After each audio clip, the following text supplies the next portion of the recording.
All right, everybody. So this is my review of episode 2 of The Walking Dead World Beyond. This episode is entitled The Blaze of Gory. Now, this episode, and just be really quick, this is spoilers, so just in case you haven't seen it yet, I'm definitely diving deep into this episode. So this episode, we see the four of them now out beyond the wall. And it's very clear that none of them attended Felix class, because when it comes down to self-defense against the empties, they're just failing miserably here. So the one thing I want to kind of bring up really quick is that the four of them are calling themselves the Endlings. Now, that was originally going to be the name of this series. So we kind of see the correlation between that, because when I heard that, I was kind of wondering, like, I like World Beyond. I think that's an amazing title. But Endling, I wasn't totally convinced on, and I was also wondering where the origins of it came from. So yes, we got clarification on that. But so starting off this episode, we get to see Hope, who is a complete shooter, and as much as she criticized Iris about having the dreams, she's also having flashbacks from the trauma as well too. So again, we're going to see the two of them really battle between one another in the conflict because of their past, because of the trauma, because of the circumstances and because they're sisters, and because of their disagreements and personalities and how they actually go about things. We're going to see a lot of conflicting patterns between the two of them. Not to mention, we're just going to see different tactics. And again, we're just going to see them trying to, I wouldn't say one up one another, but big sister one another in a form of protection. So I think it's going to be a really, really interesting dynamic for the entire series. Now, Felix and Huck, who decides to go after them, obviously did the best decision of their life. I was also wondering too, like, Felix and Huck really had like really prominent positions on the campus as far as the classes they taught. Kind of wonder who like, how did they get their sign off to saying they needed to do such? Because like, you're leaving a big void in positions by just leaving like that. But so with this episode, we're getting more of the characters' background. Now, we got a lot about Iris in the first episode and more about Hope. Now we're getting more about Felix and more about Elton. So it seems like as we get deeper in the series, we're just going to continue to get the story progressing, but also getting a lot of background information more about the psychology of the characters. And then obviously, which I talked about in episode 1 review, we got more visuals from the night that the sky fell, which I am loving the aesthetics of that set piece. It just looks amazing with just the fire and the empties and just how that was done. I mean, that opening shot was really badass. I loved it. And like young Hope, I mean, again, she's a shooter.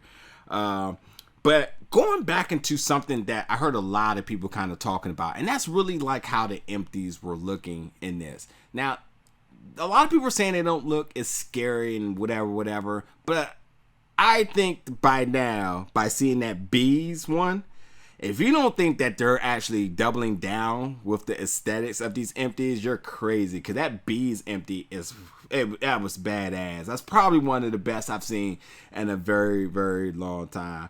But again, we're just seeing how the kids are very inexperienced and making a ton of mistakes, much like Carl when he was kind of growing up with everybody back in the day, wandering all by himself, thinking he was older and more mature than he was, and thinking he can handle the task when he couldn't. So we're seeing a lot of that as well too.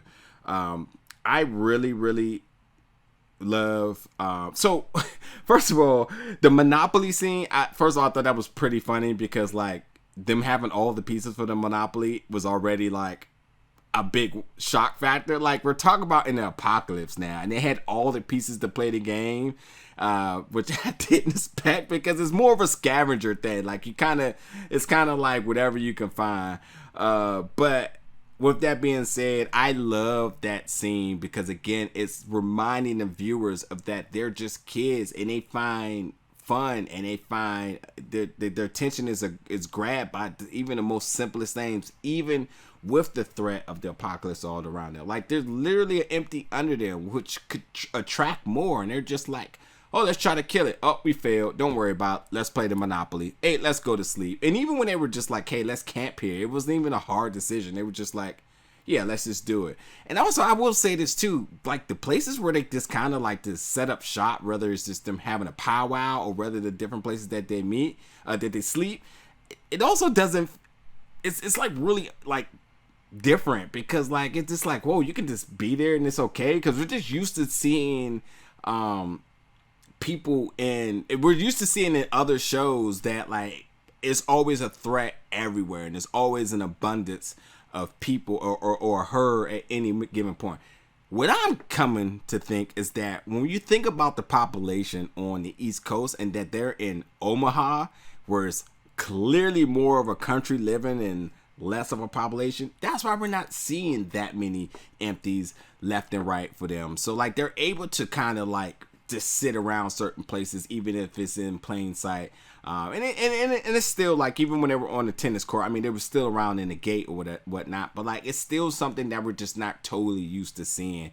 But like, you know, with The Walking Dead, where they're like in Alexandria, Virginia, and then they came up from Georgia, and you know, all these places that have huge populations. That's why you're just seeing like the difference of like the herd capacity, shall I say.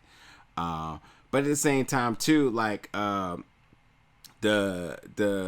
Blaze of Gory. So the Blaze of Glory is a location that they identified that they have to go through in order to stay on track on the trajectory to get into New York. Obviously the L is removed because Blaze of Gory is a good wordplay for the name of the title. But I got to say, I love that smoke pit scene. I think The Walking Dead, when it comes down to scenes like that, they do it better than the rest.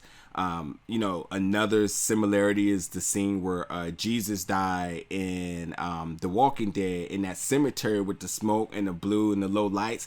I mean, when it comes down to shots like that, they nail it. And I think it was just pretty cool getting a glimpse of how good they do cinematography in their second episode already.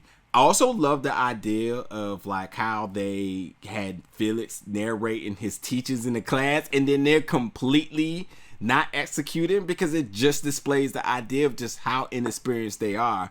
And I think that, you know, that is just, again, a reminder of the difference with this core group of kids, that they're just not like the other groups that we've seen before. They are completely out here, basically on the thread, on this big mission, probably covering more land than anybody else, to be honest. I mean, The Walking Dead, they went from Georgia to Virginia. They're going to Omaha to New York. Like that's a hike. But speaking of Felix, so Felix, you know, dealing with some trauma himself, so we get to see the flashback of the neglect that his parents gave to him and Woody's upbringing. It's pretty sad. And I don't know what to make just yet, but Felix going back to kill his parents was like a hardcore scene. And he just kind of like, Huck was kind of like, where'd you go? And he's just like, I went to kill my parents. And like, it's like, oh, I mean, that's a huge thing, but he kind of like brushed it off. I'm wondering if that's going to pay effects in the future with his psychology, because like it clearly bothered him. And with him being back in the town, like you can clearly see like it was giving him all types of triggers because of that. So I'm definitely curious to see how that plays a difference, plays an effect in the future.